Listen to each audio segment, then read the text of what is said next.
මට ඉංග්‍රීසි බෑ අයියේ. ඉංග්‍රීසි ඇත්තටම මට බෑ. ඉතින් හරි අමාරු. මං කැමති නෑ ඉංග්‍රීසි කියන විෂයට. මට ඇලර්ජික් එක. හරි කරදරයක් මට අර ඉංග්‍රීසි ගණන් ඔය දෙක මම පුළුවන් නම් හැංගිලා ඉඳලා එනවා. මම පීරියඩ්ුත් කට් කරලා තියෙනවා. එන්නේ නෑ පීරියඩ් 4-5 යනකම් ටීචර් යනකම් ඉන්නේ නෑ. එක්ක මොනවා හරි වෙන හිතන්නකෝ ඉස්කෝලේ තියෙන මේ මේන් හෝල් එක අතු ගන්න තියෙනවා. ළමයි 10 දෙනෙක් හොයනවා කියන්නේ.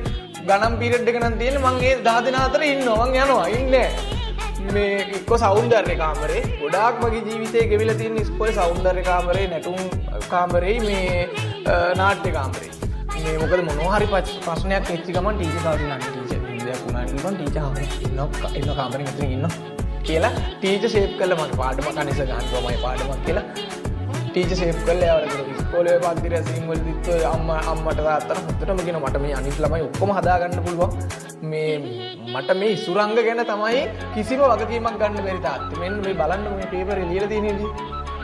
ඇත්තටම මම O level පාස් වුණාට පස්සේ මම ගිහිල්ලා දැන් කතා කරන්න යනවනේ මං එනකොට මුවට මුනිච්චු උන ගුරුවරයෙක්ට මං කිව්වා ලබන පාර කරමු නේද කියලා කිව්වා.